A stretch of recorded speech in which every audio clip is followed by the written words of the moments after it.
My name is Gavin Evans, and this is my review of Deep Blue Sea.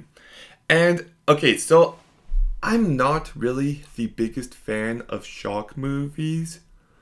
Like, Jaws is definitely the best one, but I don't even love that one.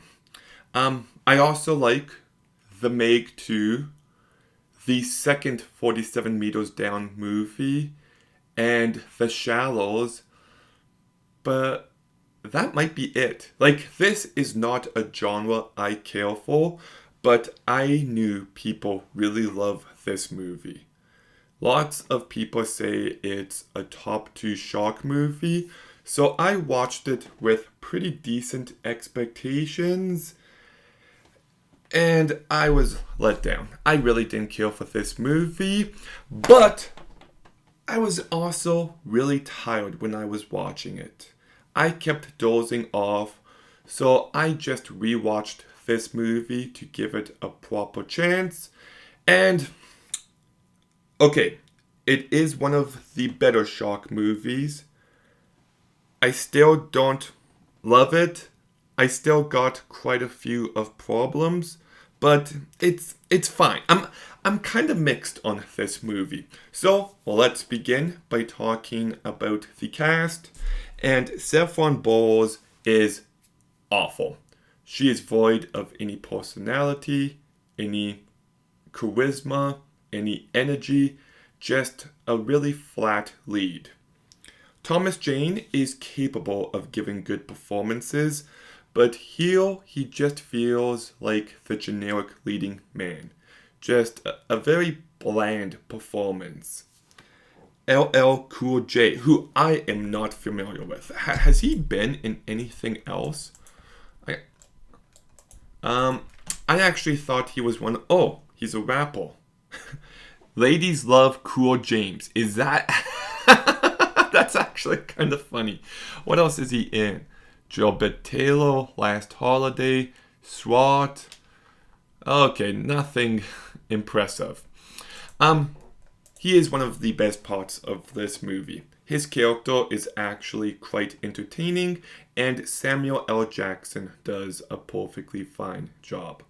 Stellan Skarsgård is mediocre, and Michael Rappaport is completely forgettable. So, to me, the cast is what drags this movie down.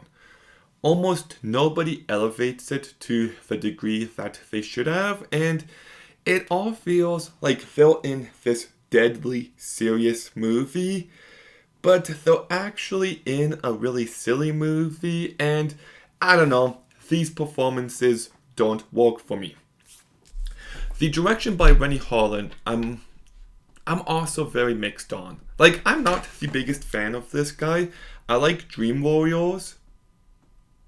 I haven't seen Cliffhangers, and I don't like any of his other movies that I've seen.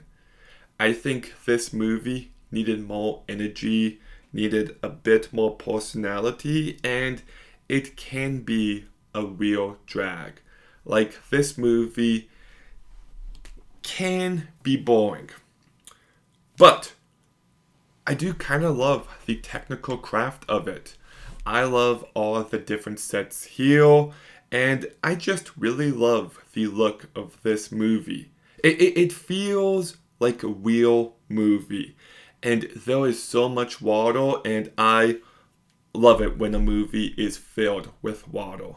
You know, at times this movie can feel like Titanic, it can feel like the Poseidon remake, and that is a huge compliment from me. This movie also does have its very silly and campy moments. My favorite scene in the movie is a very popular scene. Well, spoiler alert, Samuel L. Jackson is giving this big speech, and a shark just comes out of nowhere and eats him. And I also love how bad the CGI looks. It just gives this movie a fun quality to it.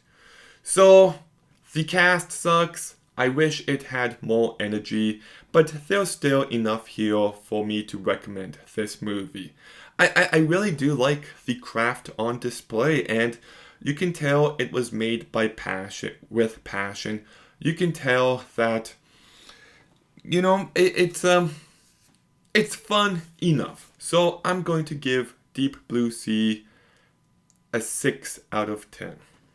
The reason why I reviewed this movie, by the way, is because Rennie Holland has another shark movie coming out next weekend called Deep Water. So I just thought it would be quite fitting. But Deep Blue Sea, have you seen it? What did you think? Let me know in the comments down below. Make sure you like, comment, subscribe. Stay tuned for more videos soon. And Gavin out.